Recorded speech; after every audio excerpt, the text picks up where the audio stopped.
ಹರೇ ಶ್ರೀನಿವಾಸ. ಇಂದೇನು ಆಷಾಢ ಮಾಸ ಕಳೆದು ಶ್ರಾವಣ ಮಾಸ ಹತ್ತಿರ ಬರ್ತಾ ಇದೆ.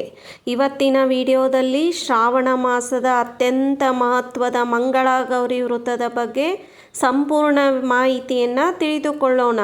ಈ ವ್ರತವನ್ನು ಯಾರು ಮಾಡಬೇಕು, ಯಾವ ದಿನ ಆಚರಿಸಬೇಕು, ಈ ವ್ರತದ ಮಹತ್ವವೇನು, ಯಾವ ಫಲಗಳು ದೊರೆಯುತ್ತವೆ, ಪೂಜಾ ವಿಧಾನ ಏನು, ಯಾವ ನೈವೇದ್ಯವನ್ನು ಅರ್ಪಿಸಬೇಕು, ಈ ಎಲ್ಲ ಮಾಹಿತಿಯನ್ನು ಕೊನೆವರೆಗೂ ತಪ್ಪದೆ ನೋಡಿ. ಇನ್ನು ಯಾರು ನಮ್ಮ ಚಾನಲ್ಗೆ ಸಬ್ಸ್ಕ್ರೈಬ್ ಆಗಿಲ್ಲ ಅಂದರೆ ದಯವಿಟ್ಟು ಸಬ್ಸ್ಕ್ರೈಬ್ ಮಾಡಿ. ನೀವು ಸಬ್ಸ್ಕ್ರೈಬ್ ಮಾಡಿದಷ್ಟು ನಮಗೆ ಪ್ರೋತ್ಸಾಹ ದೊರೆಯುತ್ತದೆ. ಮಂಗಳಗೌರಿ ವ್ರತವನ್ನು ಶ್ರಾವಣ ಮಾಸದ ಪ್ರತಿ ಮಂಗಳವಾರದಂದು ತಾಯಿ ಪಾರ್ವತಿ ದೇವಿಯ ಪೂಜೆಗಾಗಿ ಆಚರಿಸಲಾಗುತ್ತದೆ. ಈ ಮಂಗಳಗೌರಿ ವ್ರತ ಶುರು ಆಗೋದು ಶ್ರಾವಣ ಮಾಸದ ಮೊದಲನೇ ಮಂಗಳವಾರ, ಅಂದರೆ ಆಗಸ್ಟ್ 18ನೇ ತಾರೀಕು. ಹೊಸದಾಗಿ ಮದುವೆಯಾದ ಮಹಿಳೆಯರು ಪತಿಯ ಆಯುರಾರೋಗ್ಯ, ಸುಖ, ಶಾಂತಿ ಮತ್ತು ದಾಂಪತ್ಯ ಜೀವನದ ಒಳಿತಿಗಾಗಿ ಮದುವೆಯಾದ ಮೊದಲನೇ ವರ್ಷದಿಂದ ಸತತ 5 ವರ್ಷಗಳವರೆಗೆ ಈ ವ್ರತವನ್ನು ಶ್ರದ್ಧೆಯಿಂದ ಮಾಡುತ್ತಾರೆ. ಮದುವೆಯಾದ ಮೊದಲನೇ ವರ್ಷ ಈ ವ್ರತವನ್ನು ತವರು ಮನೆಯಲ್ಲಿ ಆಚರಿಸುತ್ತಾರೆ. ಆಮೇಲೆ ಗಂಡನ ಮನೆಯಲ್ಲಿ ಆಚರಿಸುವ ಪದ್ಧತಿ ರೂಢಿಯಲ್ಲಿದೆ. ಪಾರ್ವತಿ ದೇವಿಗೆ ಮಂಗಳಗೌರಿ ಎಂಬ ಹೆಸರು ಹೇಗೆ ಬಂತು ಅಂದರೆ, ಮಂಗಳ ಎಂದರೆ ಶುಭ, ಕಲ್ಯಾಣ, ಸೌಭಾಗ್ಯ ಮತ್ತು ಐಶ್ವರ್ಯ. ಗೌರಿ ಎಂದರೆ ಬಿಳಿ ವರ್ಣದ ಪ್ರಕಾಶಮಾನವಾದ ಪಾರ್ವತಿ ದೇವಿಯ ದಿವ್ಯ ಸ್ವರೂಪ. ಶಿವನನ್ನು ಪತಿಯಾಗಿ ಪಡೆಯಲು ಪಾರ್ವತಿ ದೇವಿಯು ಕಠಿಣ ತಪಸ್ಸನ್ನು ಮಾಡ್ತಾಳೆ. ಆಕೆಯ ಭಕ್ತಿ, ತಪಸ್ಸು ಮತ್ತು ಶಿವನೊಂದಿಗೆ ವಿವಾಹವಾದ ನಂತರ ಲೋಕಕ್ಕೆ ಶುಭ, ಸೌಭಾಗ್ಯ ಮತ್ತು ಮಂಗಳವನ್ನು ನೀಡುವ ದೇವಿಯಾಗಿ ಪ್ರಸಿದ್ಧಳಾದಳು. ಆದ್ದರಿಂದ ಆಕೆಯನ್ನು ಮಂಗಳವನ್ನು ನೀಡುವ ಗೌರಿ ಅಂದರೆ ಮಂಗಳಗೌರಿ ಎಂದು ಕರೆಯಲಾಯಿತು.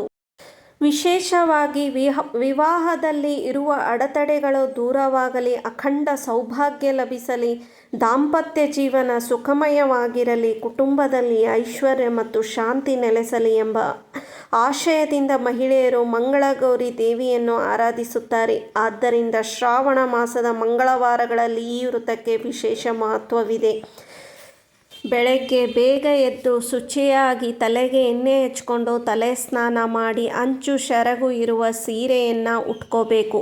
ಪೂಜೆಗೆ ಯಾವಾಗಲೂ ಅಂಚು ಸೆರಗು ಇರುವ ಸೀರೆನೇ ಶ್ರೇಷ್ಠ.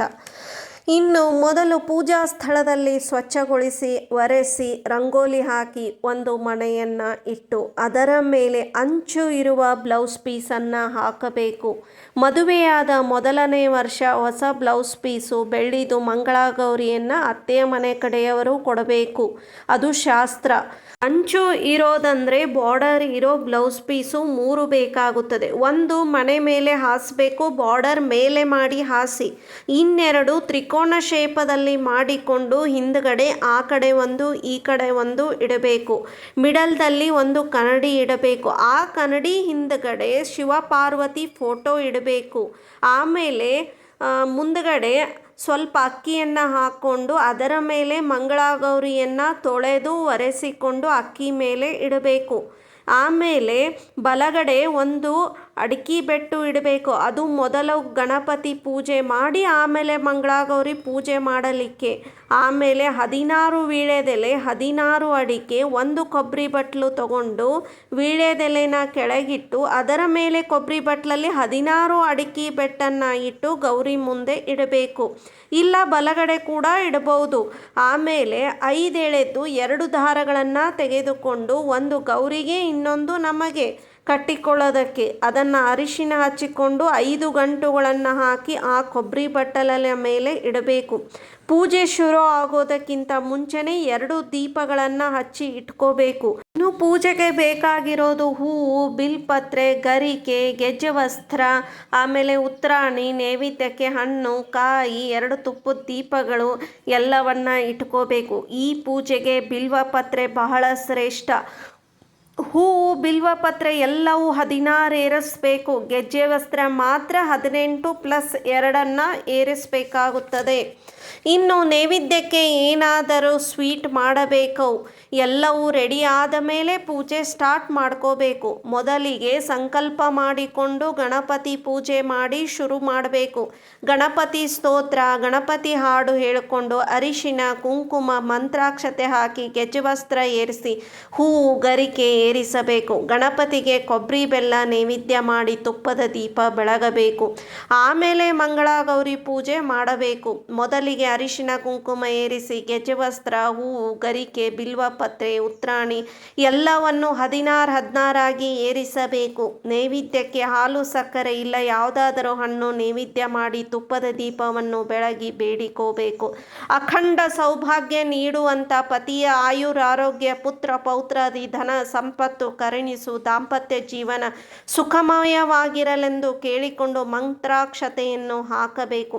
ಆಮೇಲೆ ಮಂಗಳಗೌರಿ ಕಥೆಯನ್ನು ಓದಬೇಕು. ಆಮೇಲೆ ಮಂಗಳಗೌರಿಗೆ ಉಡಿ ತುಂಬಿ ನೈವೇದ್ಯ ಮಾಡಬೇಕು. ಏನಾದರೂ ಸ್ವೀಟ್ ಮಾಡಿತ್ತು ಅಂದರೆ ಕರಿಗಡಬು ಹೋಳಿಗೆನೇ ಶ್ರೇಷ್ಠ. ಆರತಿ ಅಂದರೆ ಹೂರ್ಣದ ಆರತಿನೇ ಶ್ರೇಷ್ಠ. 16 ಹೂರ್ಣದ ಆರತಿ ಮಾಡಬೇಕು. ನಾವಿವತ್ತು ಹೂರ್ಣ ಮಾಡಿಲ್ಲ ಅನ್ನೋರು ಬೆಲ್ಲ ಕೊಬ್ಬರಿದು ಆರತಿ ಮಾಡಬಹುದು. ನಿಮ್ಮನೆ ಪದ್ಧತಿ ಹೇಗಿದೆಯೋ ಹಾಗೆ ಮಾಡಿಕೊಳ್ಳಿ. ಕೆಲವರ ಮನೆಯಲ್ಲಿ 16 ಆರತಿ ಇರುತ್ತದೆ, ಇನ್ನು ಕೆಲವರ ಮನೆಯಲ್ಲಿ 5 ಆರತಿ ಇರುತ್ತದೆ. ಆಮೇಲೆ ಪ್ರದಕ್ಷಿಣೆ ಮಾಡಿ ನಮಸ್ಕಾರ ಮಾಡ್ಕೋಬೇಕು. ಆಮೇಲೆ ಸುಮಂಗಲೆಯರಿಗೆ ಉಡಿ ತುಂಬಬೇಕು. ಇನ್ ಕೇಸ್ ಮಂಗಳವಾರ ಪೂಜೆ ತಪ್ಪಿದರೆ ಏನಾದರೂ ಅನಾನುಕೂಲ ಆದರೆ ಶುಕ್ರವಾರ ಮಾಡಬಹುದು. ಆಮೇಲೆ ಆರತಿ ಮಾಡಿದ್ದು ಹೂರ್ಣನು ಎಲ್ಲ ಬೆಲ್ಲ ಕೊಬ್ಬರಿ ಆಗಿರ್ಬೋದು, ಹೂರ್ಣ ಆಗಿರ್ಬೋದು, ಪ್ರಸಾದದ ರೂಪದಲ್ಲಿ ಮನೆಯವರೆಲ್ಲರೂ ತಗೋಬೇಕು. ಇದಿಷ್ಟು ಮಂಗಳಗೌರಿ ಪೂಜಾ ಪದ್ಧತಿ. ಹರೇ ಶ್ರೀನಿವಾಸ.